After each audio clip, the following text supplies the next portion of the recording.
Hey team, Tony here at Stagecoach Pharmacy, talking about a subject we get lots of questions about almost every day, and that's Medicare Part D and whether it is a patient's best option. So I had a customer today who called me to get a price check on a blood pressure medication, losartan with hydrochlorothiazide combination drug, 100 milligrams slash 12.5 milligrams, very common drug used in hypertension.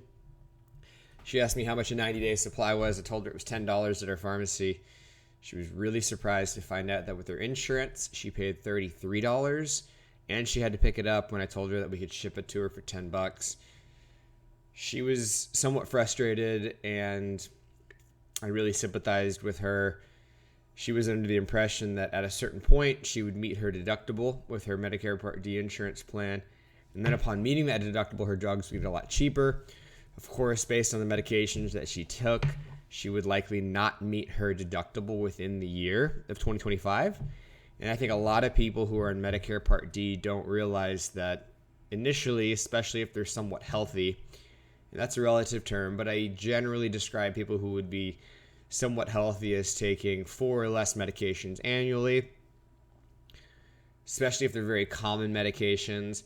There's no reason to use your insurance if you're not going to hit your deductible that year, and you're not going to get the benefits of the savings that you would get after hitting that deductible.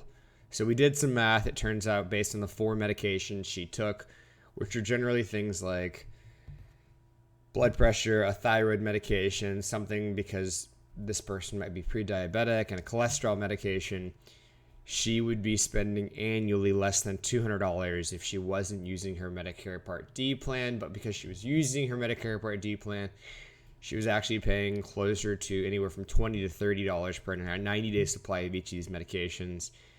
Even GoodRx, any big box pharmacy, would have been cheaper for her.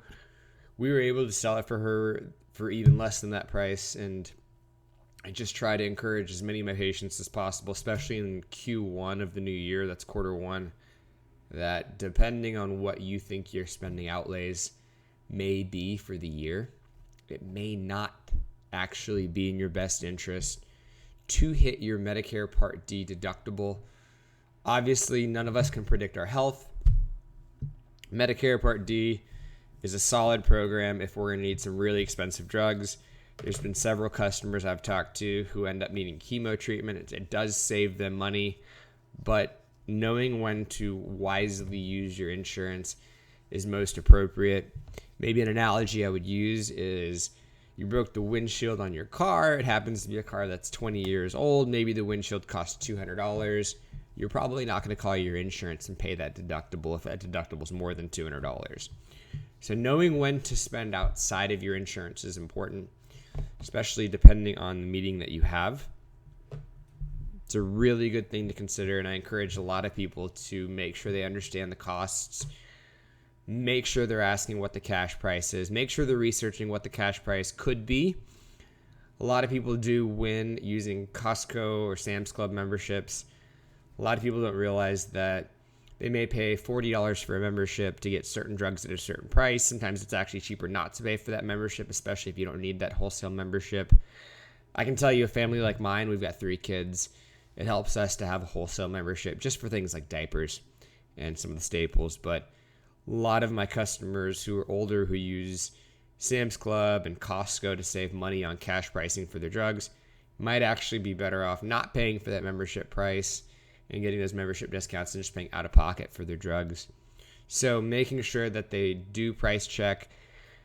Don't assume your insurance company has the best value for you on your medication. I think a lot of people associate Medicare Part D with the government, and it is a government managed program, but it is sold on the private sector.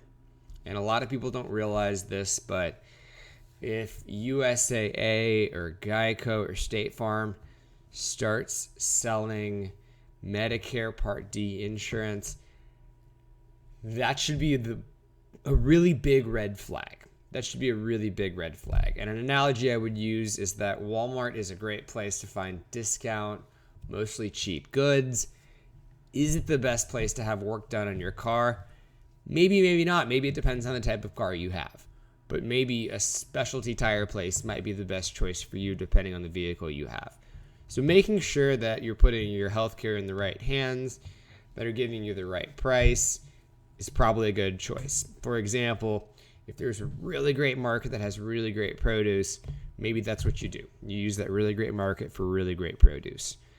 But putting your entire healthcare in the hands of a company like Humana or Caremark or OptumRx or United Healthcare may not be your best decision. Again, these companies follow Medicare standards to the degree that they are meeting Medicare's minimum requirements. But at the end of the day, these are for-profit companies. Being an advocate for yourself and your own health, talking to independent pharmacies, figuring out what's most important for you and your best interest. Something that I think has gotten a lot of popularity lately has been the United Healthcare CEO assassination. I remember my wife telling me about this, and my first response was, well, I'm just not terribly surprised. I don't support this. I wouldn't condone this, but I'm not shocked that someone's really disappointed with how their healthcare is being treated.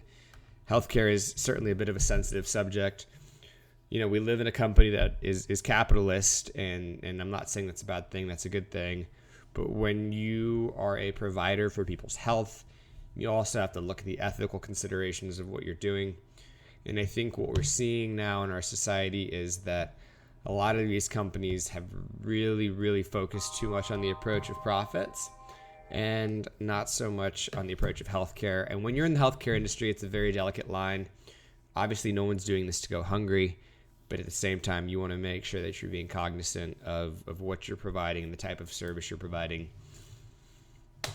Really, really smart pharmacist that told me a lot a long time ago named Chuck Weaver explained to me that retail pharmacy is a unique situation because you're a retailer, but you're also responsible for people's health care.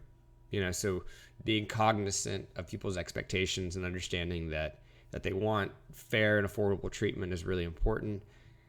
I think we're getting into a point right now where people are paying for health insurance and not necessarily getting their expectations met, or not really understanding that a lot of these health insurance companies are really for those situations that are truly, truly something that you can't afford to self-insure. So if you can self-pay for part of your healthcare and save money, it's always a good idea. I think a lot of people are under the impression that hitting a deductible is important.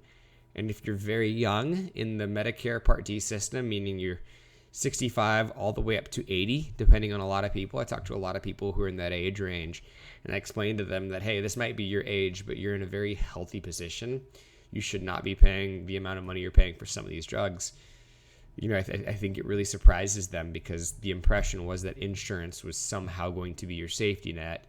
But I think the better approach of looking at insurance, especially in light of how the public has responded to, you know, some of these big PBMs and health insurance companies and the amount of money and power they have, I think it's important to realize that you have to take your health into your own hands and make sure you're being an advocate for yourself. So make sure that you talk to your independent pharmacy, you talk to your pharmacist, and you make sure that what you're doing is in your best interest, health-wise, financially. There's no laws that require your pharmacist to be any kind of fiduciary for you, but most pharmacists really are there to make sure that they're taking care of you in the way that you need to be taken care of, in the way that they would take care of someone that was close to them, like their grandmother, their own mother, or a loved one. And so make sure that you advocate for yourself. Make sure you look at cash pricing before you just assume the insurance has your best interest in mind. Our for-profit companies, again, not suggesting capitalism is bad, but make sure that you check to be sure that the prices you're paying are fair on your behalf. If you have any questions, call us here at Stagecoach. We serve mostly Central Texas, but we do a lot of the other parts of Texas too. 512-746-1888. My name is Tony. Take care.